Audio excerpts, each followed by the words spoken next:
그가 어떤 사람은 사도로, 어떤 사람은 선지자로, 어떤 사람은 복음 전하는 자로, 어떤 사람은 목사와 교사로 삼으셨으니 이는 성도를 온전하게 하여 봉사의 일을 하게 하며 그리스도의 몸을 세우려 하심이라. 아멘. 우리 교회에는 직분이 있습니다. 교회를 섬기고 또 그리스도인으로서 우리가 몸된 교회를 섬기기 위한 직분이라고 하는 것이 존재하죠.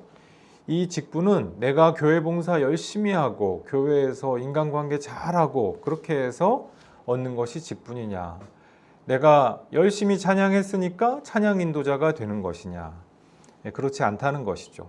오늘 본문 말씀 4장 11절 말씀에 보니까 대표적인 직분들을 지금 사도 바울이 언급을 하셨습니다. 그렇죠. 사도와 선지자와 전도자와 또 뭐 있죠? 목사, 교사요. 다섯 가지만 언급했는데 성경에 보면은 이 5가지 직분만 있는 것이 아니죠.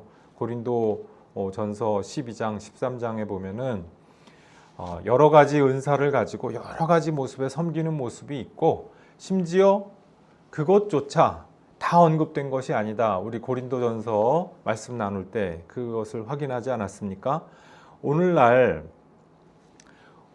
이 21세기 현대교회를 살아가는 데 있어서 이와 다르게 훨씬 더 많은 직분들이 생겨날 수가 있고 필요에 의해서 세워질 수가 있다는 것이죠. 그런데 이 직분을 주는 것은 누구냐는 것입니까? 이 직분이 필요하니까 이제 우리 이 직분을 만들어 보기로 하자. 그래서 노회에서, 당회에서 결의를 해서 만들었어. 그러면은 그 직분을 노회가 준 겁니까? 노회가 만든 겁니까? 오늘 본문 말씀 4장, 에베소서 4장 11절 말씀에 따르면 직분을 주신 진정한 그 원천, 그 직분을 정말로 만들어 두신 분은 누구냐? 그리스도 예수님이시라는 것이에요. 우리 초대교회에 권서라고 하는 직분이 있었어요. 우리 한국교회의 현재 시점에서는 없는 직분이죠. 그런데 예전에는 권서라고 하는 한국 초대교회 시절에 직분이 있었어요. 이 권서가 뭐냐? 이 단권 복음서 있죠? 복음서나 뭐 이렇게 서신서 같은 것을 단권으로 나와 있는 그 성경을 사람들한테 나누어 주는 그러한 직분이었습니다. 오늘날은 전도지를 돌리잖아요. 근데 예전에는 성경책을 나누어 줬어요. 왜냐하면 성경 자체가 보급이 너무 안 돼 있었기 때문에 성경을 한번 읽어보라고 해서 열심히 있는 부녀들이 이제 그 여전도회 같은 데서 그 중에 이제 나는 권서의 직분을 감당하겠습니다 하면은 그분들이 열심히 이제 이만큼 성경을 가져다가 행인들한테 나눠주는 거예요.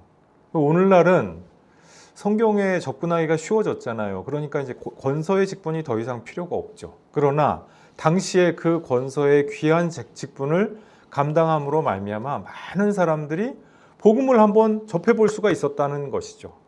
그렇게 접해볼 수 있었던 사람 중에 뭐 어떤 사람은 그 종이를 뜯어다가 이제 뭐 그 옛날에 이 창호지로 이렇게 그 방문 같은 거를 만들었잖아요. 근데 너무 추우니까 그걸 하나하나 찢어가지고 거기다 붙여놨다는 거죠. 근데 이제 뭔가 붙여놨는데 글씨가 있으니까 누워가지고 이렇게 천장을 보다가 글씨가 있네 하고 보게 되잖아요. 뭐 그렇게 해서 그리스도인이 되신 분이 있다. 뭐 초대교회의 일화를, 우리 한국 초대교회의 일화를 보면 별의별 정말 재미있는 일화들이 많이 있습니다. 그 권서 직분자들이 별것 아닌 것 같은, 오늘날 우리가 볼 때 별것 아닌 것 같은 일이란 말이죠. 근데 그 일을 통해서 그리스도인이 되고 순교자가 되고 또 다른 직분자가 되는 그러한 기적이 나타날 수가 있었다. 직분의 진정한 원천은 인간 모임이 아니라는 것이에요. 그것이 노회든 당회든 뭐 시찰회든 더 나아가서 총회든 그러한 인간의 모임이 아니라 그리스도께서 직접 주고자 하신다. 지금 사도 바울은 그걸 말씀하시는 거예요. 그가 삼으셨다 했잖아요. 그가 누구예요? 여기서 예수님이죠. 그리스도죠.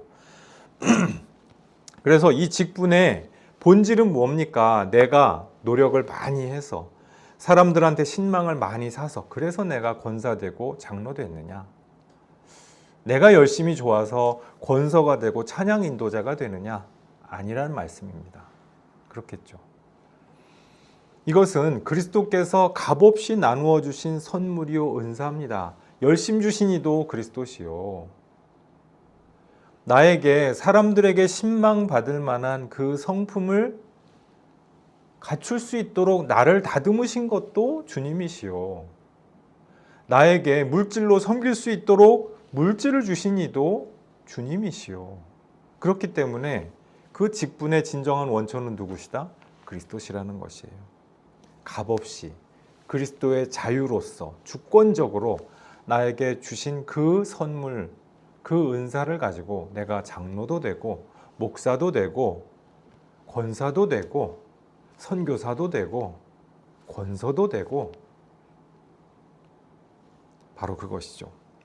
그래서 직분에는 권위가 따릅니다. 목사가 말씀을 선포하죠.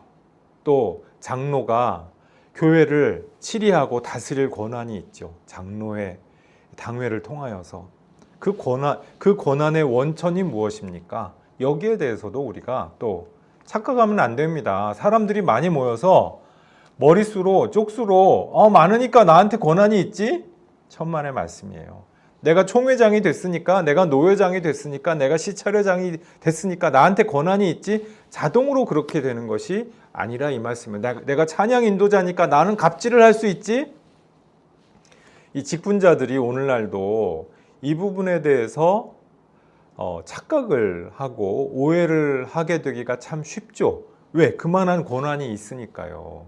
내가 한마디 하면은 막 10명, 100명 혹은 막 수천 명, 수만 명이 내 말 한마디에 따라서 움직이거든요. 내가 이렇게 의사봉 한번 두드리면은 막 회의가 열릴 수도 있고 열리지 못할 수도 있고 막 그러거든요.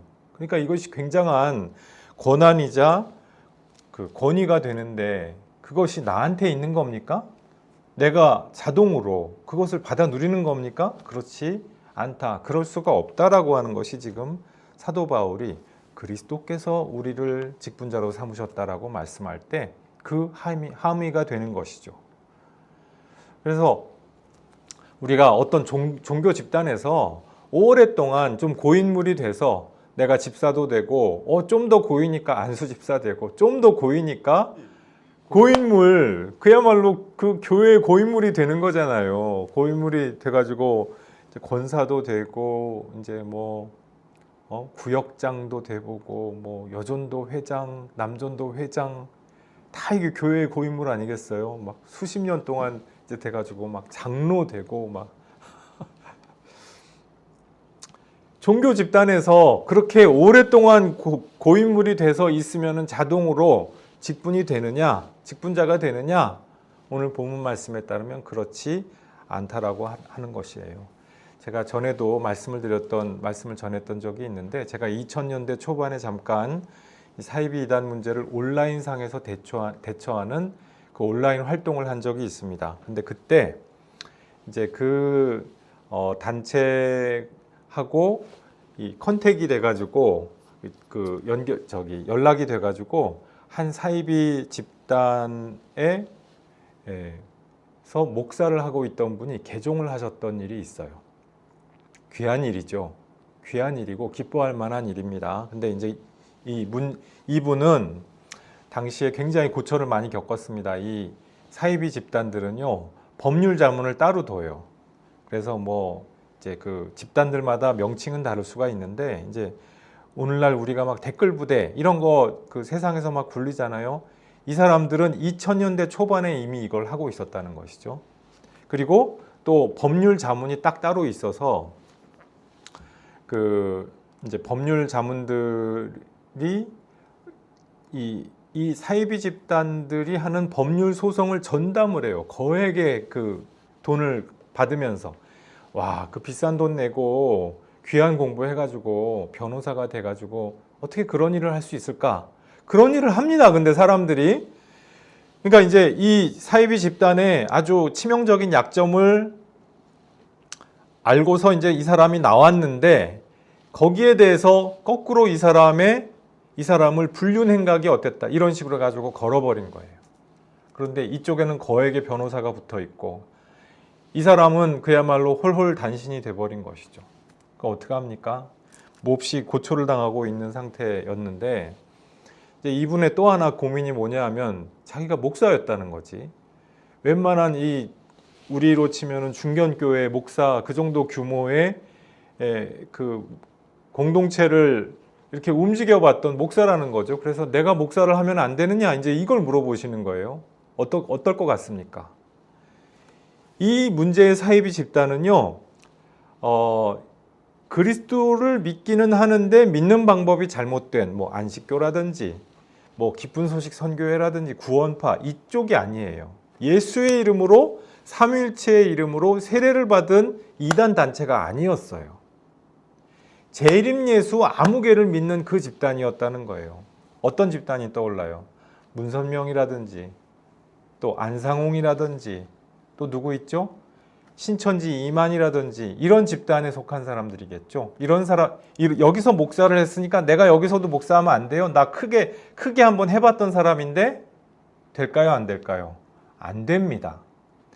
예수의 이름으로 세례를 받은 거기에서 성도의 권위가 나와요. 직분자의 권위가 거기에 있는 거예요. 세례를 성부, 성자, 성령 이름으로 예수 그리스도의 이름으로 세례를 받는 게 별거 아닌 것 같은데 그게 그렇게 중요합니다. 그래서 이분은 여기서 십수년을 목사를 한 40대 후반 거기서 교역자 생활을 한 20년 가까이 하던 분인데 할 수가 없는 거예요. 아무개 형제님 이건 이만저만해서 그건 불가능합니다. 이렇게 답변을 드렸던 적이 있어요. 정말 불가능합니다. 그래서 우리가 예수의 이름이 성도의 권위의 진정한 원천이다. 예수의 권위, 예수의 이름 때문에 장로가 장로로서의 권위가 있는 것이고 목사가 목사로서의 권위가 있는 거예요. 성도가 성도로서 이 땅에서 왕과 같은 제사장으로서 권위가 있을 수가 있는 거예요. 내가 대형교회 성도니까 내 뒤에 수만 명의 성도가 있으니까 나에게 권위가 있어. 천만의 말씀이에요. 예수의 이름이 없으면 그 수만 명 아무것도 아니에요. 수십만 명이라도 아무것도 아닙니다. 그냥 사람들의 모임에 지나지 않아요. 예수의 이름이라고 한다면 단 10명이 모였어도 5명이 모여 있어도 거기에는 권위가 있다 없다. 예수의 권위는 거기에 바로 예수의 권위가 있다라고 하는 바로 그 사실입니다. 이 사실을 믿으심으로 성도의 권위를 누리시는 교우 여러분들 모두 되시기를 주님의 이름으로 축복합니다. 이렇게 하면 끝나야 되는데 그죠?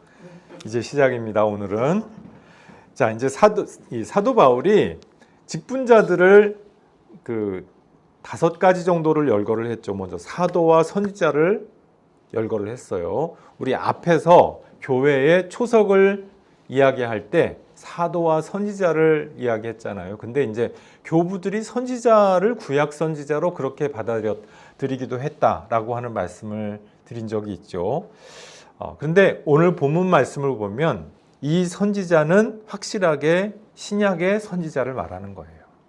이 말씀을 보면은 그 앞에서 말했던 사도와 선지자를 어떤 의미에서 말씀을 했느냐, 신약 선지자를 두고 말씀을 했다 하는 것을 알 수가 있는 것이죠. 이 사도와 선지자는 어떤 사람들입니까? 우선 이 사도는 예수님의 공생애를 목격했고 예수님과 동행했고 부활을 목도했던 바로 그분들이죠. 그래서 사도는 이거는 글자 그대로 유일해적이에요. 최초의 목격자이고 그 증인들이기 때문에 또 다른 사도가 나올 수가 없어요. 신사도 운동에서 이것을 오해해가지고 교회 크게 한번 차리면은 그 사람도 사도야. 조용기 목사 우리 시대의 사도야. 그런 거 아니란 말이죠. 이것은 신약 시대에 유일적으로 딱 한 번 있었던 아주 요즘 한시적으로 나오는 걸 뭐라고 그러죠? 한정판 직분이죠. 딱 한 번만 있을 수가 있는. 그래서 12사도 플러스 사도 바울 사도 바나바, 이 정도가 우리한테 확실하게 알려져 있는 사도죠. 그러니까 이제 이분들이 증거한 그 말씀을 토대로 해서 또 오순절날 성령의 역사하심을 직접 경험했던, 아마도 그분들이 주축이 되었을 선지자들이 있었어요.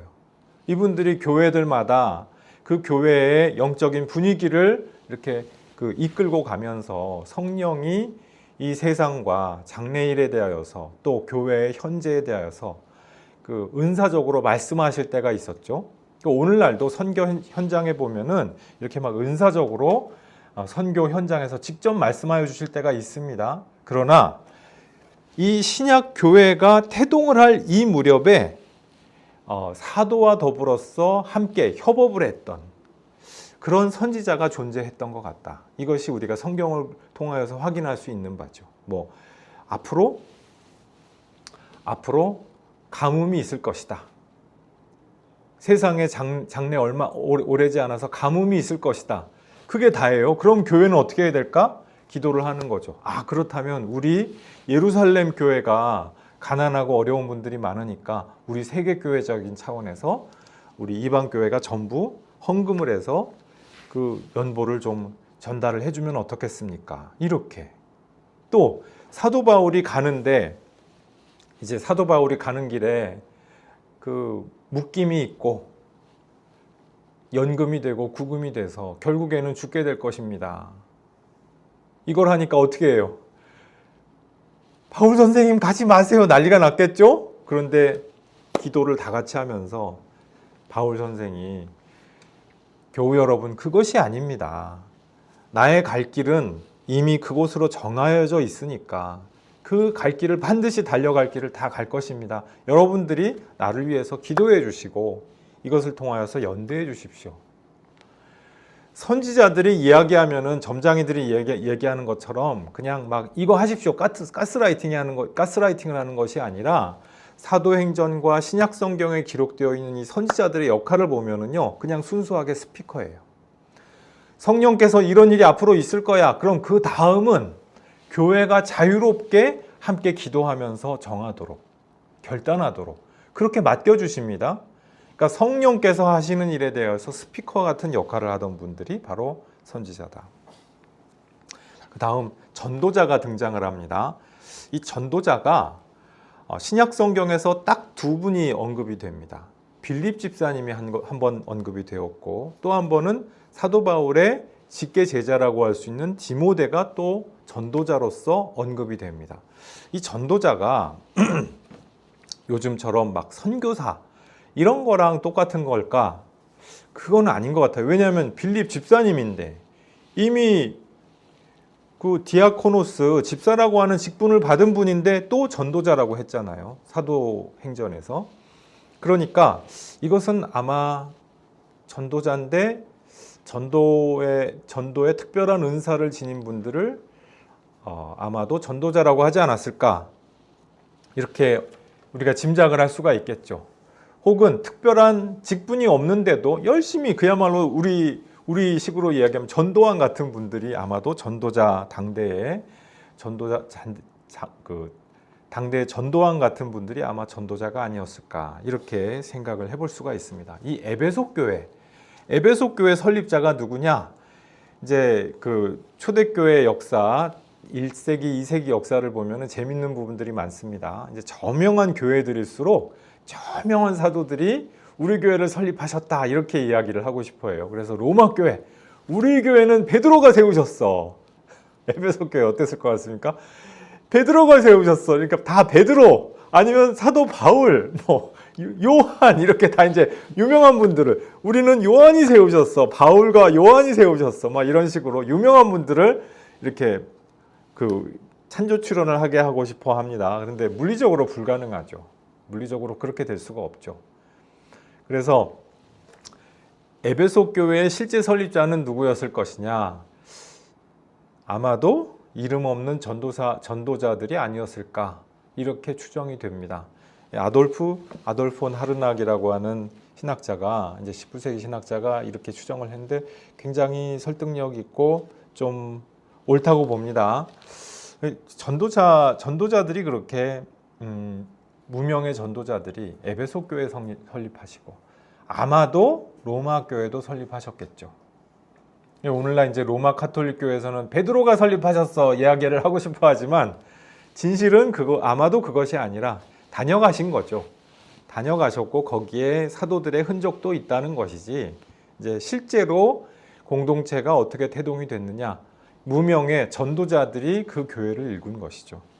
그렇게 해서 이 전도자라고 하는 직분이 그래서 중요합니다. 그래서 빌립과 디모데처럼 사도와 선지자들의 그 뒤에서 마치 그늘에 가려진 것처럼 그렇게 이름 없이 빛도 없이 교회를 세우고자 일구고자 애를 썼던 바로 그분들을 통하여서 복음이 증거가 되었다고 하는 것이죠. 이제 그 다음에 목사와 교사가 언급되죠. 이제 이 목사라고 하는 명칭이 도대체 어디 있느냐? 여기 있다는 거예요. 오늘 본문 말씀. 이제 이 목사라는 명칭이 성경적인 기원이 없더라. 뭐 이런 얘기를 이제 교회를 공격하고 싶어하는 분들이 하는 경우가 있어요. 아니죠. 본문에 여기 있죠. 그리고 목자라고 하는 이 말씀 자체가 많이 등장합니다. 그러니까 오늘날 목사라고 하는 말은 무엇을 의미하느냐? 양무리를 이끄는 공동체의 리더라고 하는 의미에서 목사를 그 명칭을 에베소 교회에서 이미 사용을 했어요. 그러니까 그 의미에서 이제 성경적인 기원이 있는 것이고 한 교회의 좌장이라고 할까요? 리더라고 하면 그건 그 의미가 너무 한한 것 같고 어쨌든 한 교회를 목양하면서 그 교회를 케어하는 돌보고 섬기는 그와 같은 역할을 감당하는 그러한 분들을 일컬어서 목사라고 이미 에베소 교회 에베소서 이 시대에서부터 그렇게 불리고 있었다. 또 교사가 있습니다. 이 교사가 누구를 이야기하는 것일까? 아마도 교회마다 우리 이제 세례문답 하잖아요. 세례문답 같은 형태의 기초적인 그러한 신앙 고백문들이 짧게 있었을 것 같습니다. 그 신앙 고백문들을 이렇게 전달해주는 우리로 치면은 교회학교 교사라고나 할까요? 그러한 형태의 교사도 있었을 것이고 또 목사님들이 목사 후보생일 때 그 목사님들을 가르치는 목사님들의 선생님들이 있겠죠. 그 선생님들인 그 목사님들, 그 목사님들의 선생님인 그 목사를 일컬어서 아마 교사라고 일컫지 않았겠느냐. 그러니까 요새로 얘기하면 신학교 교수 정도 될까요? 이제 신학 교수를 아마 교사라고 하지 않았겠느냐. 이제 두 가지로 우리가 추측을 해볼 수가 있겠죠. 어쨌든 이렇게 여러 가지 5가지 직분을 지금 언급을 사도 바울이 하셨는데 이 직분들은 모두가 다 그리스도의 말씀 선포와 관계가 있다라고 하는 것이에요. 우리가 원칙적으로 모든 직분은 모든 은사자들은 그리스도의 말씀을 선포하기 위하여서 존재하는 그와 같은 은사자들입니다. 나는 봉사하니까, 주방 봉사하니까, 혹은 나는 찬양 인도자니까 그리스도의 말씀 선포하는 별 관계가 없는 것 같아. 천만의 말씀이죠. 각 사람들은 모두가 다 예수님의 말씀 선포를 위하여서 지금 교회의 이름으로 모인 바로 그 사람들인 것이죠. 그런데 바로 그 모든 사람들이 다 함께 있을 때 그 진정한 목적과 이유와 방향은 뭐란 얘기예요? 그리스도의 말씀 선포다. 특히 이제 우리 선지자, 오늘날 우리 한국 교회에서도 막 내가 열심히 기도를 했어. 금식기도원에 가서 내가 40일 금식기도를 하고 나서 나한테 영안이 튀어서 그날부터 내가 기도하면 환상을 보고 이렇게 말씀도 듣고 영험한 꿈을 꾸네. 그러면 내가 전하는 말씀 목사님은 내 말씀을 들어야 돼 이런 거예요? 아니에요. 그런 거 아니에요. 착각하시면 안 돼요. 여러분, 성령께서 개인과 공동체에게 장래의 일과 현재 일에 대해서 말씀을 주실 때가 있어요. 지침을 주실 때가 있어요. 근데 아까 말씀드렸죠? 거기에 대해서 어떤 결정을 내리냐는 교회 공동체의 몫입니다. 내가 말을 하니까 내가 말하는 대로 들어야 돼. 이건 점쟁이에요. 교회는 예언이나 환상에 대해서 가스라이팅 당하지 않을 권리가 있습니다. 권한이 있어요. 어떻게 해서 가스라이팅을 당하지 않는다고요? 말씀을 통해서 예언이라고 해서 다 믿지 말고 어떻게 하여 보라고요? 시험하여 보라. 이것이 말씀이 합당하지 않으면 거절할 수 있는 거예요. 그렇겠죠? 이 선지자들은요, 혹은 선지자들 오늘날도 그렇게 막 성령의 은혜를 받아서 내가 선지자야라고 주장을 하고 싶어 하는 분들이라면 이 사실을 분명하게 인식을 할 필요가 있습니다. 선지자는 하나의 스피커지 교회를 좌지우지할 권한이 없어요. 그 말씀을 놓고 이것이 주님께로부터 왔나 보자. 거기에 대해서 판정을 하는 것은 교회 공동체의 몫이고 목자의 몫입니다. 그래서 우리가 성경을 정확하게 읽고 말씀 선포를 통하여서 정확하게 검증해 보아야 합니다. 그래서 이것이 말씀에 항상 관계가 있는 것이지 내가 혼자서 말씀 읽고 혼자서 막 새벽 기도하고 금식 기도하고 그렇게 해서 환상을 보거나 뭐 방언을 하거나 신비 체험을 했으니까 나한테 영적인 권위가 저절로 생긴다. 천만의 말씀이라는 바로 그것이죠. 이 문제 때문에 한국 교회가 우리 지난 20세기 후반에 굉장한 혼란을 많이 겪었습니다. 그 신비 현상, 신비 체험을 통하여서 사이비 집단도 많이 생기고요. 내 눈앞에서 막 사람이 막 병 고침이 일어나고 막 귀신이 쫓겨나가고 그러니까 거기에 엄청난 권위가 있는 것처럼 그 개인에게 자동으로 어떤 권위가 부여되는 것처럼 우리 인지상정이 그렇잖아요. 그런데 성경을 통하여서 보면 그렇지 않다는 것이에요. 그 고난의 진정한 원천은 뭐다? 예수님이다. 예수의 이름에 그 고난의 원천이 있는 것이고 권위의 본질이 있는 것이지 그 권위의 본질을 벗어나서 그 개인이 잘못해서 그대로 따라갑니까? 천만의 말씀이라는 것이죠.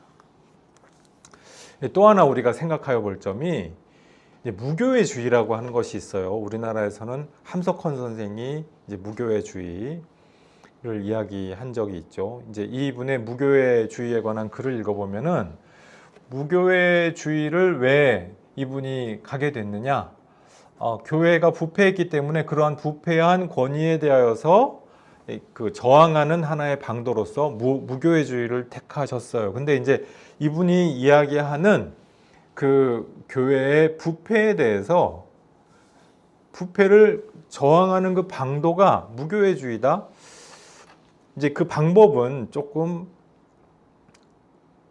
잘하셨습니다. 함석헌 선생님 이렇게 말씀드리긴 좀 어렵다. 함석헌 선생님에 대해서 이제 공과가 있는 분인데요. 신학적으로 우리가 분석을 하여 보자면 함석헌 선생의 무교회주의는 정확하게는 맞는 것이라고는 보기가 좀 어렵습니다. 무교회주의에도 공동체는 있거든요. 이제 작은 공동체가 이제 구역 모임 같은 그러한 형태로 교회를 해가지고 거기서도 말씀 전하는 사람은 따로 있고 이제 사실상의 교회 공동체죠. 그런데 이제 이분들이 무교회를 지향한다 이렇게 말씀을 하시는데 우리가 혼동하지 말아야 될 점은 사적인 성경 읽기 가지고는 신앙에서 길을 잃기가 굉장히 쉽다라고 하는 바로 그 점입니다. 그래서 우리는 이것을 언제나 경계해야만 되는 것이죠. 우리가 성경을 읽고 믿음 생활하고 찬양하고 또 기도하고 이것은 공적인 영역에서 항상 연결이 돼서 이루어져야 하는 것이죠. 아무리 그 수가 적어도 교회라고 하는 공적인 영역에서 우리가 믿음 생활을 할 때 그 믿음 생활이 건강할 가능성이 그래도 조금이라도 더 있다. 그러니까 내가 유명한 신학자나 목회자 글을 읽고 내가 집에서 그렇게 혼자 예배드리면 되는 거 아니냐? 정말 피치 못할 경우가 아니라면 그렇게 하는 것은 권장할 수가 없다라고 하는 것입니다. 자, 12절 말씀에서 직분을 주신 까닭에 대해서 말씀을 하는데 이 12절 말씀은 이제 13절 이하 말씀과 계속 이어지기 때문에 오늘은 잠깐만 확인만 하고 마무리하도록 하겠습니다. 직분을 주신 까닭이 뭐라고 했습니까? 세 가지를 말씀하죠. 첫 번째는 성도를 온전케 한다 했어요. 우리가 예수 믿고 바로 성도가 되죠. 그런데 아직 온전한 성도라고는 보기가 어렵습니다. 아직 응애죠, 응애. 아직 응애 성도인데 내가 말씀의 꼴을 먹고 말씀에 신령한 젖을 계속 먹으면서 응애하던 애가 좀 엄마 아빠도 얘기하게 되고 옹알이도 하게 되다가 좀 인간다운 말을 하게 되고 알아들을 수 있는 예언도 서로 좀 하게 되고 이렇게 하면서 성도가 온전케 되는 것 아니겠어요? 그래서 사도, 선지자, 전도자, 목사, 교사 이런 그 교회의 교사들 가르치는 직분자들과 더불어 성도가 함께 성장하는 것이에요. 온전케 하는 것이죠. 그렇게 된 다음에 또 그렇게 온전케 되면 어떤 일을 하게 됩니까? 그 다음에 뭐라고 그랬어요? 봉사의 일을 하게 된다 그랬어요. 내가 응애예요. 이 상태에서 내가 봉사를 할 수가 있어요. 봉사를 받아야지. 와가지고 뭐가 뭔지도 모르는데 어디 앉아야 될지도 모르는 상태에 응애예요 성도가. 와가지고 설교 시간에는 목사님을 보고 좀 말씀을 좀 귀를 기울여 보세요. 이것조차 안 되는 성도가 졸지 좀 마세요. 이거 아직도 해야 되는 응애 성도가 되겠어요? 봉사가? 그렇죠. 아멘. 그런데 성도가 이제 좀 온전케 되고 사람 꼴을 갖추고 사람이 말을 하면 좀 가르치는 사람이 말을 하면 좀 들을 줄도 알고 아멘도 화답도 되고 박수하자면 박수도 좀 같이 하고 그런데요 이런 질문도 있어 이런 것도 좀 할 줄 알고 그러면은 이때부터 이제 생각이란 것도 좀 생기고 믿음의 생각이죠. 믿음 신앙이 있는 생각도 좀 하게 되고 그렇게 하면서 봉사의 일을 하게 된다 이 말씀이에요. 그렇죠. 내가 응애요 하는 처음부터 봉사가 됩니까? 너 저기 가서 저거 주보도 좀 나눠주고 주방 봉사도 좀 하고 힘든 거야 그거 힘든 거 누가 처음부터 합니까? 좀 온전케 된 다음에 하는 거지. 나 온전치 않아 나는 응애야. 괜찮습니다. 와서 응애하세요. 맞죠? 난 좀 응애하다가 나 응애 아닌 것 같아. 그럼 또 다시 봉사도 하고 그 말씀이죠. 자, 그리고 세 번째로 뭐가 나옵니까? 그리스도의 몸을 세운다 했어요. 우리에게 직분을 맡겨주시고 우리로 하여금 은사자가 되게 하시는 까닭이 뭐다? 그리스도의 몸을 세운다. 내가 한 알 그대로 있으면은 그 미랄, 그 곡식 나달은 그 한 알일 뿐이죠. 근데 내가 헌신하고 썩어지고 나 자신을 내려놓고 녹아지고 없어지고 하면 뭐가 된다고요? 30배, 60배, 100배 열매를 맺고 그리스도의 몸을 세우는 그와 같은 그리스도의 지체가 되는 것이죠. 이 세포는 계속 죽는데요. 인간의 몸이 60 며칠인가마다 전체적으로 한 번씩 이게 세포가 싹 한 번 다 모든 세포가 싹 한 번 다 죽는답니다. 우리 세포 하나하나는 그 수명만큼 살면은 그 다음엔 끝이에요. 그런데 새로운 세포가 일어나서 나라고 하는 동일체를 만드는 것이죠. 마찬가지입니다. 우리가 그리스도의 지체로서 세포입니다. 그렇죠?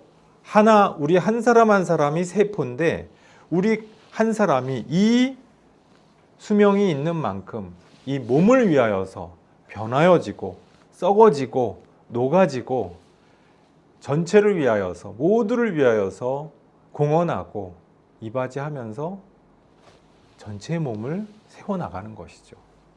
내가 나 혼자 살아보겠다. 나 혼자 잘나야지.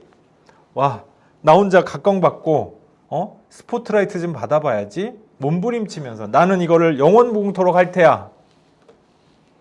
나 마음대로 누려야지. 이렇게 하면 뭐가 된다고요? 그 세포가 암세포가 된다. 그리스도의 몸에서 암세포 노릇을 하는 것처럼 이 슬픈 일이 어디에 있겠습니까? 한국 교회에서 암세포 노릇하면 얼마나 그게 암세포는 어떻게 하면 고주파 싯을 가지고 없애버려야 되잖아요. 항암제를 투여해가지고 없애버려야 될 그 대상이 되는 거잖아요. 여러분, 그리스도의 몸을 세우시는 그와 같은 그리스도의 지체가 되시는 교우 여러분들 모두 되시기를 주님의 이름으로 축복합니다. 주님께로부터 귀한 은사를 받아서, 귀한 직분을 받아서 우리가 그리스도의 몸을 세우라고 부름을 받고 있습니다.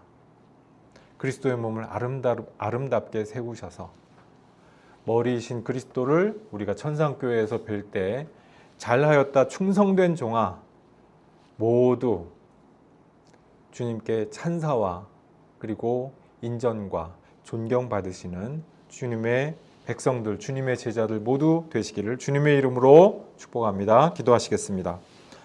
아버지 하나님, 우리를 은사자요 직분자로 세워주시고 우리 모두에게 그리스도의 몸을 세울 수 있는 그 같은 귀한 영광과 권세와 권위 허락하여 주신 것을 감사합니다. 예수의 이름에 이와 같이 귀한 권세와 권위가 있는 것을 기억하면서 우리가 성도의 권위와 권세를 가지고 공동체 생활을 하며 또한 세상으로 나아갑니다. 우리가 나 자신만을 위하여서 살아가는 것이 아니라 예수의 이름 붙들고 예수의 복음 우리의 심령에 품고 교회를 아름답게 일궈나가며 또한 세상에 나아가서 그리스도의 복음을 증거하는 주님의 백성이요 또한 그리스도의 지체로서 살아낼 수 있도록 우리의 삶에 은혜를 더하여 주시옵소서. 감사드리옵고 예수님 이름으로 기도드리옵나이다. 아멘.